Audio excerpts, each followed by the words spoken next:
Hi students, இன்னைக்கு listening practice பண்ணலாமா? A monkey lived on a fruit tree near a river. He often shared sweet fruits with a crocodile.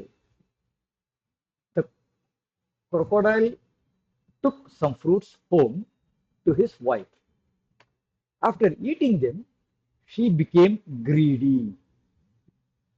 She told her husband, if the monkey eats such sweet fruits every day, his heart must be very sweet.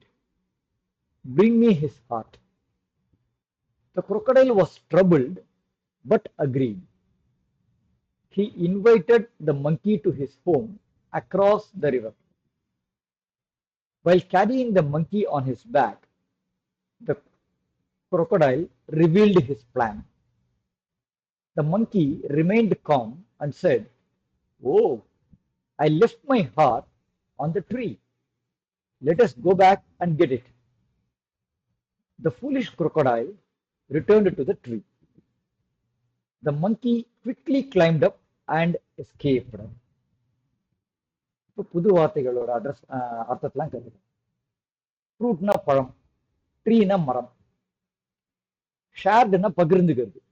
Share அப்படிங்கிறது ஒரு verb, அப்படின்னா பகிர்ந்துக்கிறது. இது past டென்ஸ்ல இருக்கு share. crocodileனா முதல்ல, கிரீடினாக்க பேராசைப்படுறது. கிரீட்னா பேராசை, greedy அப்படின்னா பேராசத்தனம் படுறது, பேராசைத்தனம் அப்படின்ற அர்த்தத்துல வருதுங்க. ட்ரபிள்டு அப்படின்னாக்க ரொம்ப ஒரு மாதிரி, ஐயோ இந்த மாதிரி பண்ணணுமா அப்படின்னு ஒரு மாதிரி ஒரு நிலைமையில நம்ம ஃபீல் பண்றதுக்கு பேரு ட்ரபிள் அப்படின்னு ஒரு ஒரு ஃபீலிங் அது ட்ரபிள்டு அப்படின்னு. இன்வைட்டட்னாக்க வீட்டுக்கு அழைக்கிறதுக்கு, ஏதாவது ஒரு அழைப்பு கொடுத்தோம் அப்படின்னாக்கா, யாருக்காவது ஒரு நம்ம கல்யாண பத்திரிகையில அழைப்பு இதழ்னு சொல்றோம் இல்லையா, அந்த மாதிரி இன்விடேஷன் அப்படின்னு சொல்லுவாங்க. இன்வைட் அப்படின்னாக்க அழைக்கிறது. கால்னா கூப்பிடுறது, இன்வைட்னா அழைக்கிறது. அதான் வித்தியாசம் இருக்குது. அக்ராஸ்னாக்க மறுபக்கம் அப்படின்னு அர்த்தம். ரிவீல் அப்படின்னாக்க வெளியே சொல்றது, ஒரு விஷயத்தை வெளியே சொல்றதுக்கு பேரு, ஒரு ரகசியத்தை மறைச்சிட்டு திடீர்னு அதை வெளியே சொல்லும்போது அது பேர் ரிவீல்னு பேர் சொல்லணும், ரிவீல்னு சொல்லணும். ரிமைண்ட் காம் அப்படின்னா அமைதியா இருந்துச்சு. காம்னா அமைதி, ரிமைண்ட் காம்னா அமைதியா இருந்துச்சு அப்படின்னு அர்த்தம். இந்த இடத்துல லெஃப்ட், லெஃப்ட்னா சாதாரணமா நம்ம இடது பக்கம் அப்படின்ற ஒரு அர்த்தத்துல சொல்லுவோம் நம்ம லெஃப்ட்டுக்கு. இந்த இடத்துல லெஃப்ட்டுக்கு லீவ்னு ஒரு வேர்டு இருக்கு, அதோட பாஸ்ட் டென்ஸ் லெஃப்ட். ஸோ இந்த இடத்துல லெஃப்ட்னாக்கா நான் வச்சுட்டேன், மறந்து அங்கேயே வச்சுட்டேன், இல்ல அங்கேயே விட்டுட்டேன் அப்படின்ற அர்த்தத்துல இங்க வருது லெஃப்ட்னா. ஃபூலிஷ்னா முட்டாள்தனமான, ஃபூல்னா முட்டாள், ஃபூலிஷ்னா முட்டாள்தனமான. எஸ்கேப் அப்படின்னா தப்பிக்கிறது, இங்க பாஸ்ட் டென்ஸ்ல இருக்கிறதுனால எஸ்கேப்டு அப்படின்னு இருக்கு. ஓகே, இப்போ இந்த புது வார்த்தைகளோட அர்த்தத்தோட உங்களுக்கு என்ன புரிஞ்சுது அப்படிங்கிறத யோசிங்க. வீடியோ பாஸ் பண்ணிட்டு யோசிங்க, வேணும்னா திருப்பி கேளுங்க, யோசிச்சுட்டு வீடியோ ரன் பண்ணுங்க, நான் தமிழ் அர்த்தம் சொல்றேன். ஓகே, ஒரு குரங்கு ஒரு நதி, ரிவர்னா நதி, நதி பக்கத்துல இருக்கிற ஒரு ஒரு பழ மரத்துல வாழ்ந்துகிட்டு இருந்துச்சு. அது அடிக்கடி ரொம்ப ஸ்வீட்டான பழங்கள் எல்லாம் ஒரு முதலையோட பகிர்ந்துக்குச்சு. அந்த முதலை அதுல இருக்கிற சில பழங்களை அதோட ஒய்ஃப்னா பொண்டாட்டி, பொண்டாட்டிக்கிட்ட கொடுத்துச்சு. அந்த பழத்தை நான் சாப்பிட்ட உடனே அந்த பொண்டாட்டி, அந்த முதலையோட பொண்டாட்டி ரொம்ப பேராசைப்பட ஆரம்பிச்சு.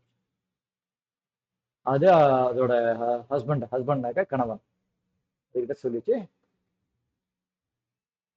இந்த மாதிரி இவ்வளோ ஸ்வீட்டான பழத்தெல்லாம் இந்த மங்கி சாப்பிட்டுச்சுன்னா, இஃப் இருக்கு பாருங்க, சாப்பிட்டுச்சுன்னா அதோட இதயம், ஹார்ட்னா இதயம், அதுவும் எவ்வளோ ஸ்வீட்டா இருக்கணும், எனக்கு அதோட இதயத்தை வேணும் சாப்பிட்றதுக்கு அப்படின்ட்டு. அந்த அந்த முதலைக்கு ரொம்ப கஷ்டமா போச்சு. என்னடா இப்படி கேட்கறாளே, ஃப்ரெண்டை போய் கொலை பண்ண சொல்றாளே அப்படின்ட்டு. இருந்தாலும் அது ஒத்துக்குச்சு. அது என்ன பண்ணிட்டு அந்த முதலைய என் வீட்டுக்கு வா அப்படின்னு ஒரு அழைச்சு. எங்க இருக்கு வீடு? நதிக்கு அந்த பக்கம் இருக்கு. அந்த வீட்டுக்கு அதை அழைச்சது. அந்த அந்த குரங்க அது அதோட முதுகுல பேக், இந்த இடத்துல பேக்னா முதுகுன்னு அர்த்தம். நம்மளோட முதுகுக்கும் பேக் தான் பேர். அதோட முதுகுல வச்சு சுமந்துக்கிட்டு போகும்போது, கேரியிங்னா தூக்கிட்டு இல்ல சுமந்துக்கிட்டு போகும்போது, அந்த முதல்ல அதோட பிளான் என்ன பண்ண போறது அப்படிங்கறத குரங்கு கிட்ட சொல்லிச்சு. ஆனா அந்த மங்கி வந்து அதை கேட்ட உடனே சாக போகுதுன்னு தெரிஞ்சாலும் அதை கேட்ட உடனே ரொம்ப அமைதியா இருந்து யோசிச்சு சொல்லிட்டு, ஓ அப்படியா, சரி. ஆனா நான் என்னோட இதயத்தை மறந்து போய் அந்த மரத்திலேயே வச்சுட்டேனே, வா நம்ம போய் அதை எடுத்துட்டு வந்துடலாம்.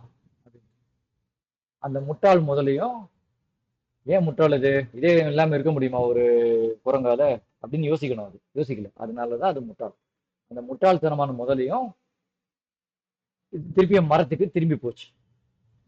அந்த குரங்கு குவிக்கா உடனடியா எகிரி அந்த மரத்துல ஏறி தப்பிச்சிருச்சு. இதே அர்த்தம் தான் உங்களுக்கும் புரிஞ்சிருக்குன்னு நினைக்கிறேன். மறுபடி கேட்டு பழகுங்க. இங்கிலீஷை லிசன் பண்ணுங்க, அதான் ரொம்ப ரொம்ப முக்கியம். அடுத்த வீடியோவை சந்திக்கும் வரை